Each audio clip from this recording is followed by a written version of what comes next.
नमस्कार, आपका मेरे चैनल एजुकेशन प्लैनेट में स्वागत है। तो चलिए आज हम पढ़ते हैं अल्पप्राण और महाप्राण। हमने अपनी लास्ट वीडियो में सघोष और अघोष का अध्ययन किया था। आज हम करेंगे अल्पप्राण और महाप्राण का अध्ययन। तो मैं सबसे पहले आपसे एक प्रश्न पूछूंगी कि प्राण का अर्थ क्या होता है।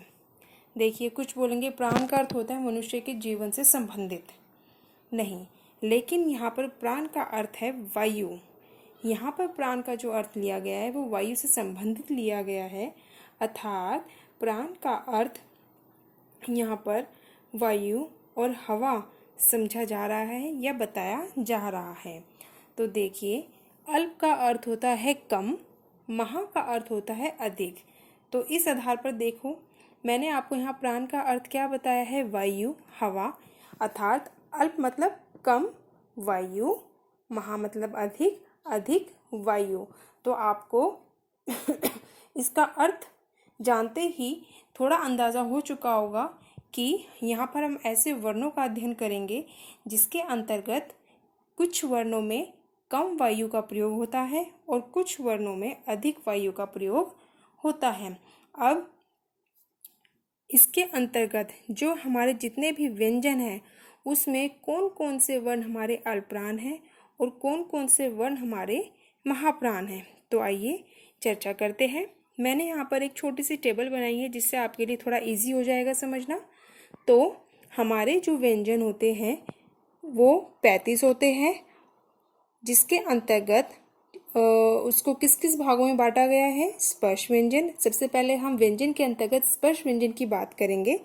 तो देखिए, हमने एक छोटी सी टेबल बनाई है और अपने व्यंजनों को उसी आधार पर लिखा है। अब यहाँ पर पहली पंक्ति अल्पप्राण, दूसरी पंक्ति महाप्राण, तीसरी पंक्ति अल्पप्राण, फिर चौथी पंक्ति हमारी महाप्राण होगी और फिर पांचवी पंक्ति हमारी अल्प होगी। तो अल्प, महा, अल्प, महा, अल्प, यानी कि ऐसे वर्ण जिनमें कम समय लगता है, ऐसे वर्ण जिनमें ज्यादा समय लगता है। देखिए, हम इसका उच्चारण कैसे करेंगे। क, ख, ग, घ, ड़, च, छ, ज, झ, ञ, ट, ठ, ठ, ढ, ण, त, थ, द, ध, ण, प, फ, ब, भ, म। तो इतना क्लियर है आपको कि हमारे स्पर्श व्यंजन में कौन कौन से वर्ण हमारे अल्प हैं और कौन कौन से हमारे महा हैं। तो आपने जैसे देखा होगा कि हम कैसे पढ़ते हैं और उसमें कितनी कम वायु में ही हम इस वर्ण का उच्चारण कर लेते हैं, और वैसे ही उसी प्रकार खा को हम थोड़ा लंबा खींच रहे हैं क्योंकि उसमें ज्यादा हवा निकल रही है, तो वो हमारा महाप्राण है। तो आप भी इसी तरह से उच्चारण करेंगे तो आपको अपने आप ही याद हो जाएगा कि अल्पप्राण कौन कौन से वर्ण होते हैं और महाप्राण कौन कौन से वर्ण होते हैं। तो ये तो हमने बात की थी अपने स्पर्श व्यंजन की। अब हम बात करेंगे अंतःस्थ व्यंजन। अंतःस्थ व्यंजन कौन से होते हैं हमारे, य, र, ल, व। तो देखिए, य, र, ल, व हमारे होते हैं अल्पप्राण की। हम कितने ही जल्दी उसका उच्चारण कर लेते हैं और कितनी कम वायु हमारे मुख से निकलती है। आप भी इसका उच्चारण करके देखिए, य, र, ल, व।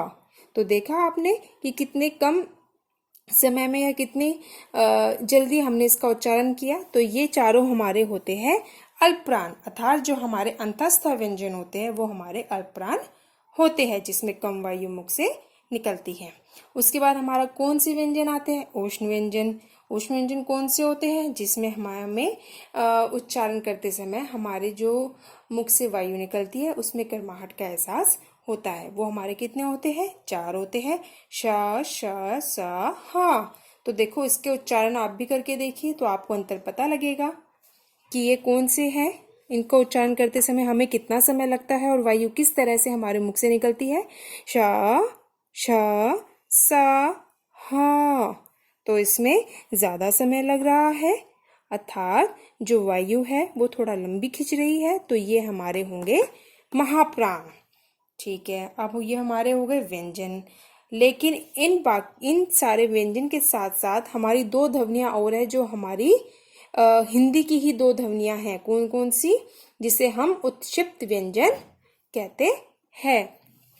तो इसमें हमारी जो एक ध्वनि है वह अल्पप्राण है और जो दूसरी ध्वनि है वह हमारी महाप्राण है। तो ये हो गए हमारे अल्पप्राण और महाप्राण। और हमारे व्यंजन में कौन कौन से वर्ण या कौन कौन से प्रकार को हमने किस किस श्रेणी में रखा है वो मैंने इस टेबल के आधार पर आपको बहुत ही आसान तरीके से बताया है, जिससे आपको उच्चारण करते के साथ ही याद हो जाएंगे। आप एक दो बार इसका उच्चारण करके देखेंगे तो ये आपको डेफिनेटली याद हो जाएंगे। तो आप इसका अभ्यास करिए घर पर, और इसमें कोई भी डाउट हो तो आप मुझसे पूछ सकते हैं कमेंट बॉक्स पर जाकर। तो चलिए मिलते हैं हम अपनी नेक्स्ट वीडियो में एक नए विषय के साथ।